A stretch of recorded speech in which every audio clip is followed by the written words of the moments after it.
Información precisa, completa, veraz, objetiva e independiente. Directo a tu pantalla. Voz de América en RCR 750.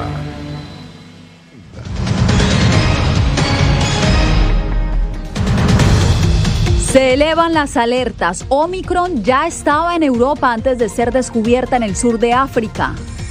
Estados Unidos excluye a las FARC de la lista de grupos terroristas tras 5 años de desmovilización en Colombia.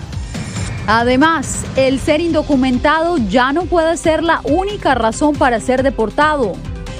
Y sentencian a prisión en Estados Unidos a Emma Coronel, esposa del Chapo Guzmán.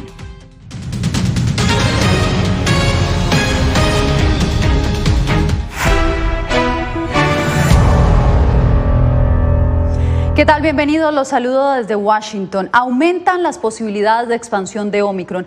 Las autoridades mundiales instaron este martes a los gobiernos a mantener la calma a la hora de establecer medidas de control y prevención. Vamos ahora a la Casa Blanca con nuestro compañero Jorge Agobián. Jorge, cuéntanos cuál es la razón por la que, a pesar del aislamiento de los países del sur de África, persiste la preocupación por una expansión global de esta variante.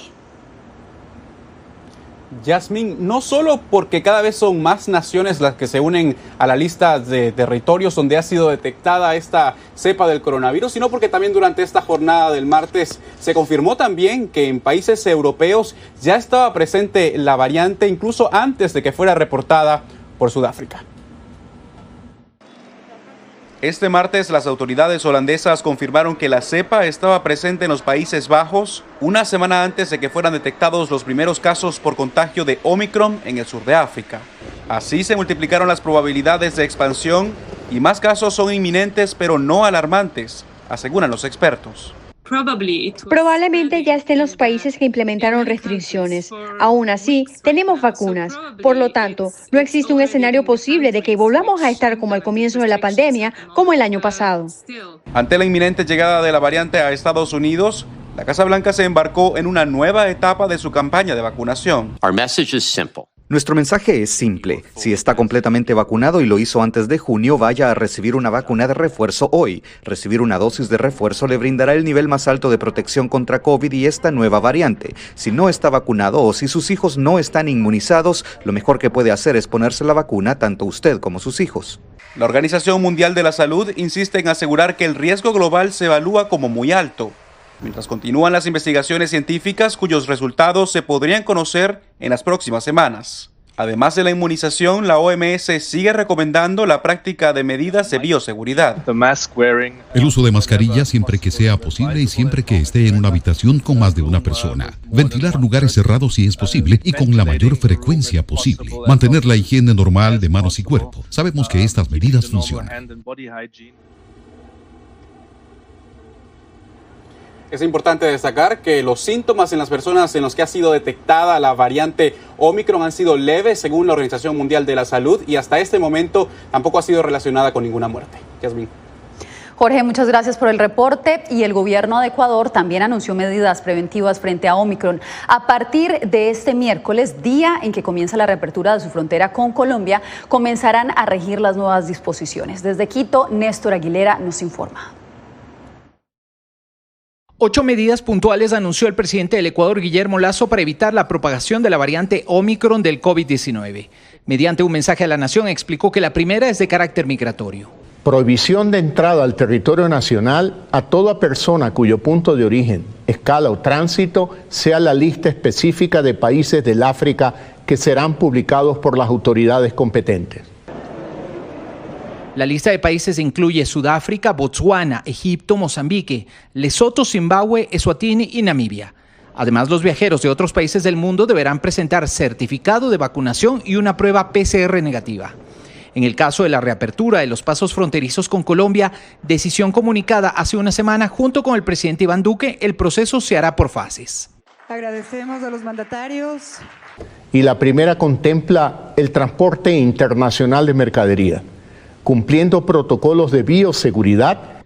Tras el anuncio presidencial, la médica y profesora universitaria Andrea Gómez dijo que es necesario contar con mayor información epidemiológica del país, que es clave para determinar si las medidas son suficientes o no. Desde mi punto de vista, falta reforzar el sistema de salud, el sistema de vigilancia epidemiológica. No tenemos trazabilidad, es decir, seguimiento de casos. De acuerdo con cifras del Ministerio de Salud, hasta el momento se ha vacunado contra el COVID-19 a más del 74% de la población ecuatoriana. Néstor Aguilera, Voz de América, Quito. Estados Unidos excluyó a las Fuerzas Armadas Revolucionarias de Colombia, FARC, de la lista de grupos terroristas. La administración Biden aseguró que las disidencias de este grupo son ahora el nuevo foco de Estados Unidos de la lucha antiterrorista. Diva Lizeth Cash nos amplía. 5 años después de la firma del acuerdo de paz entre el gobierno colombiano y las Fuerzas Armadas Revolucionarias de Colombia, FARC, el gobierno de Estados Unidos revocó su designación como organización de terrorista extranjera vigente desde 1997. Tras un acuerdo de paz de 2016 con el gobierno colombiano, las FARC se disolvieron y desarmaron formalmente. Ya no existe como una organización unificada que se dedica al terrorismo o actividades terroristas, o que tiene la capacidad o la intención de hacerlo. Desde el Comité de Relaciones Exteriores del Senado, varios críticos de la administración, entre ellos el legislador Ted Cruz, calificó la decisión como un indulto que, según su perspectiva, es un patrón en la política de Biden que ha terminado en fracasos con otras organizaciones similares. ¿Por qué la administración cree que la debilidad, el apaciguamiento y la exclusión de las FARC como terroristas producirán cualquier cosa menos resultados terribles en Colombia? El subsecretario para Asuntos del Hemisferio Occidental respondió a las críticas, afirmando que ahora Estados Unidos está enfocado sobre una nueva amenaza terrorista, las disidencias de las FARC, que no se acogieron al proceso de paz. Lo designamos como la FARC-EP, la segunda Marquetalia. Los dos elementos activos están realizando atentados terroristas y seguimos ofreciendo una recompensa de $10 millones para alias Iván Márquez, el jefe de la segunda Marquetalia. Con la orden ejecutiva 13224, Estados Unidos cerró el capítulo para la organización subversiva, pero deja abierta la puerta para imputar cargos contra exlíderes guerrilleros disidentes, incluido el narcotráfico o crímenes de lesa humanidad. Diva Lizeth Cash, Voz de América, Washington. Entre tanto, en Colombia la decisión ha generado controversia. Mientras unos la celebran, otros siguen viendo en el país las secuelas que han dejado más de 50 años de conflicto con la extinta guerrilla de las FARC. Jair Díaz tiene los testimonios. Desde 1997, las FARC hacían parte de la denominada lista negra de grupos terroristas en el mundo. La noticia de que a partir de este martes, Estados Unidos excluyó al grupo de este listado tras 5 años de la firma del acuerdo de paz generó reacciones encontradas en Colombia. Para la senadora del Partido Centro Democrático, Paola Holguín, esta decisión es preocupante. Continúa vinculada al terrorismo y al negocio del narcotráfico y opera no solo en Colombia, sino que es una estructura criminal transnacional. Pero el congresista Iván Cepeda, reconocido miembro de la oposición en Colombia, aplaudió la decisión del gobierno Biden.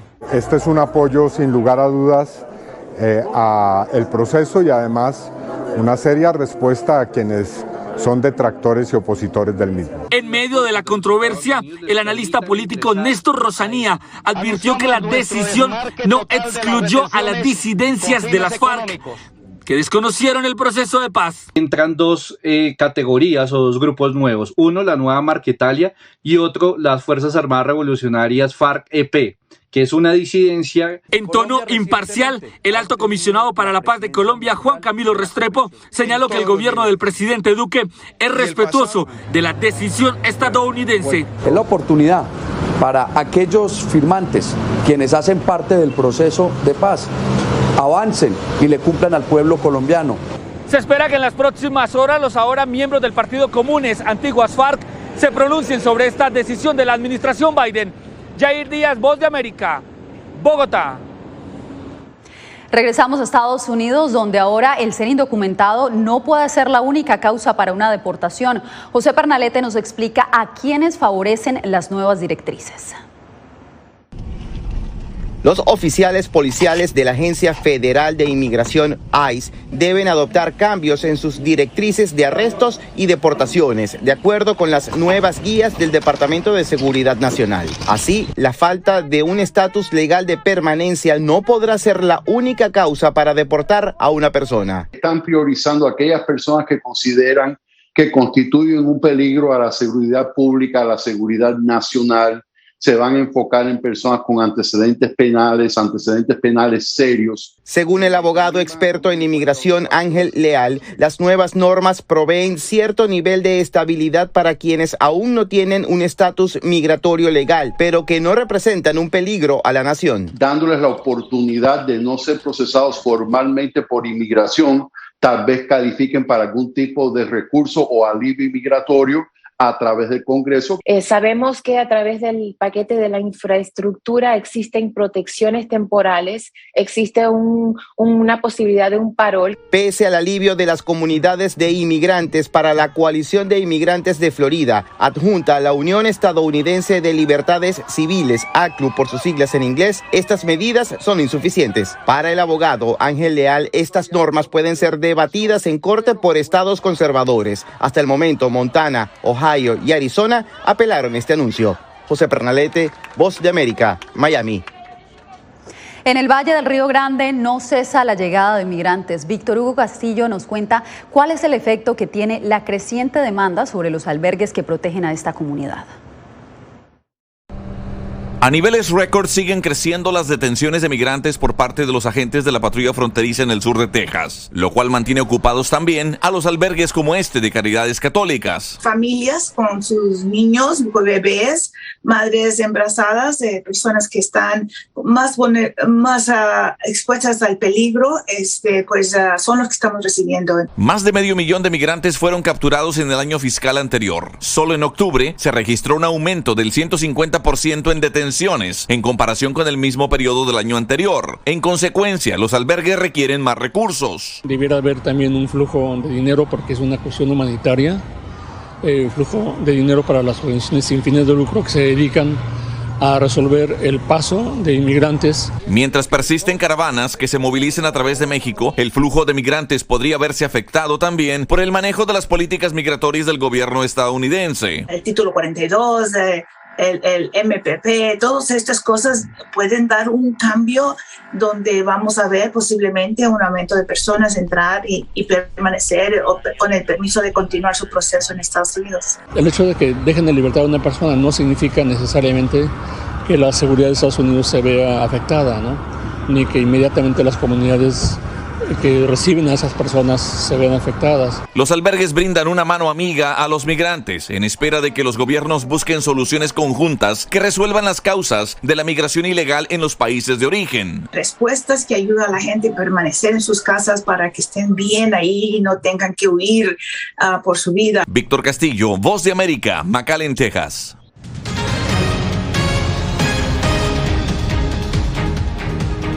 Este martes fue condenada a prisión en Estados Unidos Emma Coronel, la esposa de Joaquín Guzmán, alias El Chapo. Jacopo Luzzi siguió la audiencia en la que la mujer fue condenada y nos da los detalles.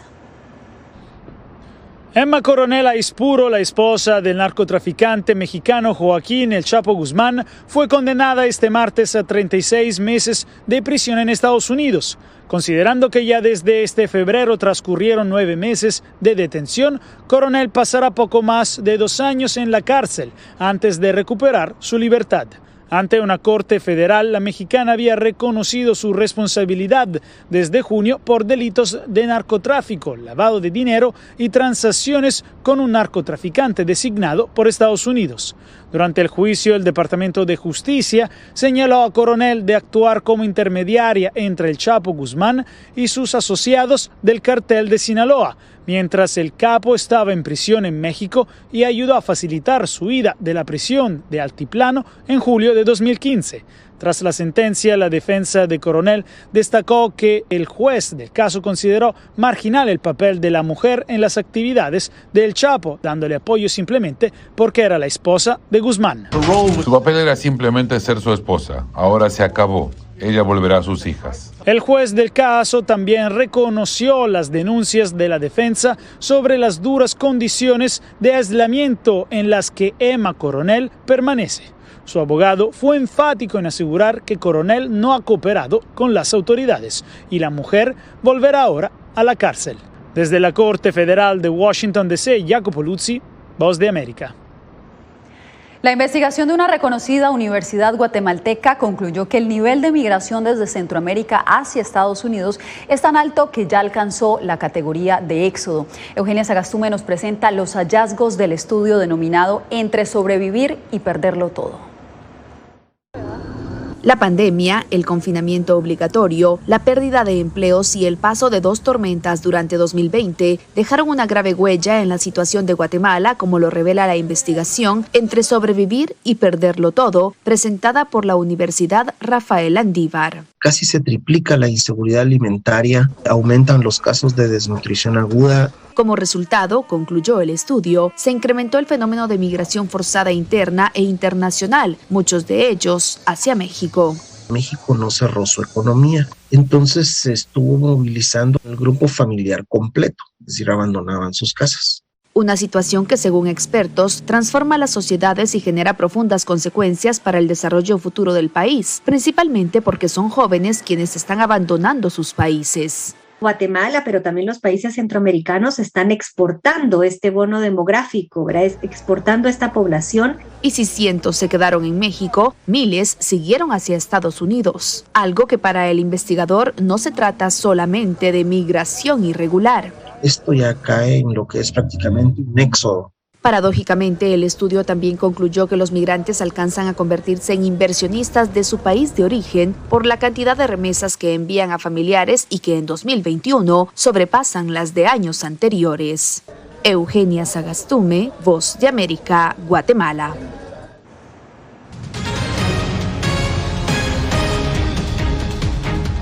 En su visita al tapón del Darién desde el lado panameño, la ACNUR insistió en la necesidad de establecer soluciones regionales a la continua llegada de migrantes. Celia Mendoza nos tiene la información.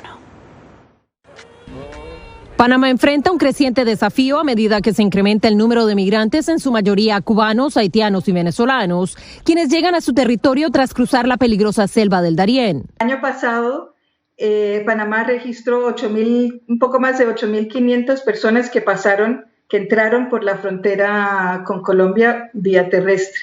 Este año van 121.000. Explicó a La Voz de América Sibila Brodzinski, vocera regional de ACNUR para Centroamérica y México, después de su más reciente visita a Canán Membrillo, un pueblo en la zona del Darién panameño, a donde están llegando estos refugiados inmigrantes. Cada día llegan alrededor de 80, 100, 200 personas.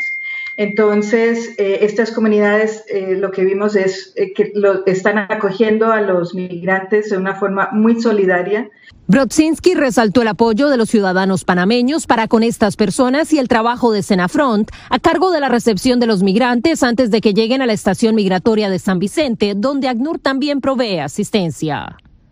Para nosotros, como la Agencia para Refugiados, también es importante que las personas tengan información sobre sus opciones de solicitar asilo, si así lo requieren. Asimismo, ACNUR reitera su llamado a los gobiernos para que se implemente una estrategia regional para enfrentar este reto migratorio. Para poder atender a las necesidades de protección, en el caso que lo necesiten, de alternativas de migración también para los que no, y también la atención humanitaria inmediata. Celia Mendoza, Voz de América, Naciones Unidas. Cambiamos de tema y vamos ahora a Venezuela, donde durante el último año se ha registrado un significativo aumento de la violencia contra las mujeres. Álvaro Algarra conversó con expertos que aseguran que en ese país cada 36 horas muere una mujer por abuso físico. A pesar de que en Venezuela existe un Ministerio de la Mujer y una ley sobre sus derechos a tener una vida libre de violencia, Nietlinger Briceño, integrante de la ONG Tejiéndonos Mujeres, denunció que el maltrato en el país es cada día más alarmante y decidieron declarar una emergencia feminista.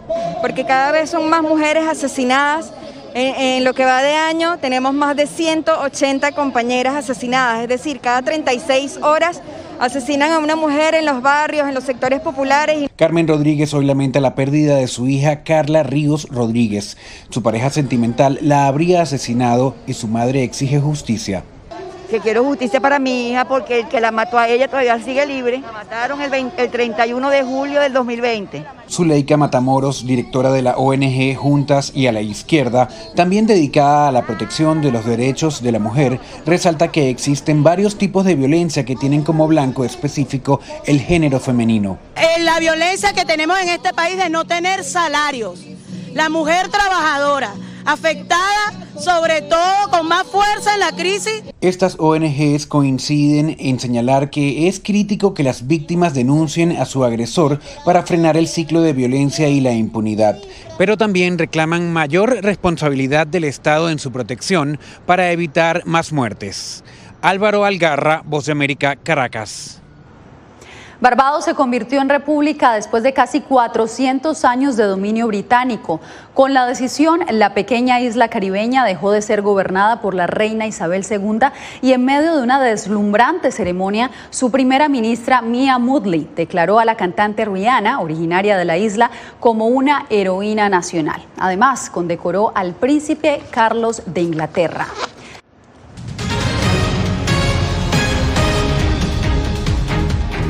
Autoridades estadounidenses están instando a la comunidad hispana a que participe en las pruebas científicas que buscan encontrar un tratamiento contra el Alzheimer. Cristina Caicedo Smith nos da los detalles. Si bien se desconoce la causa exacta del Alzheimer, científicos sugieren que puede estar relacionado con la proteína de beta-amiloide, que forma placas que dañan el cerebro. Pues el Alzheimer es la forma más común de otro síndrome que se llama demencia. Y la demencia es un término muy general que se aplica a la pérdida de memoria. La doctora María Carrillo, portavoz y directora del programa de investigación global de la Asociación de Alzheimer, asegura que la enfermedad llega a un punto en donde interfiere con el diario vivir del paciente. Y aunque los hispanos constituyen el 18% de la población en Estados Unidos, solo el 1% participa en un ensayo clínico. Poblaciones que se ven más afectadas por esta enfermedad en particular, pero estas poblaciones tienden a ser los hispanos. Al mismo tiempo, el número de personas que viven con demencia está creciendo según un informe de la Organización Mundial de la Salud. En la actualidad hay aproximadamente 55 millones de personas que viven con demencia en todo el mundo y aproximadamente el 60% de ellas en países de ingresos bajos y medios. Los hispanos tienen aproximadamente 1,5 más probabilidades que los blancos de padecer Alzheimer y otras demencias. Recientemente, el Congreso de Estados Unidos aprobó la ley ENACT, la cual promueve la participación de comunidades minoritarias en ensayos clínicos. Cristina Caicedo Smith, Voz de América, Washington. Las mascotas también son amantes del surf y para la muestra estas imágenes donde ustedes pueden apreciar a un grupo de perros atrapando olas con sus dueños en la ciudad brasileña de Natal. Como unos profesionales se enfrentaron a las olas del mar. Eso sí, los principiantes llevaban su chaleco salvavidas. Al final, esta perrita llamada Parafina y su amo fueron declarados los reyes de las olas, llevándose el primer lugar de la competencia. Por algo son llamados los mejores amigos del hombre. Así llegamos al final de esta emisión. Les agradecemos por su sintonía. Gracias. Radio Caracas Radio presentó Voz de América.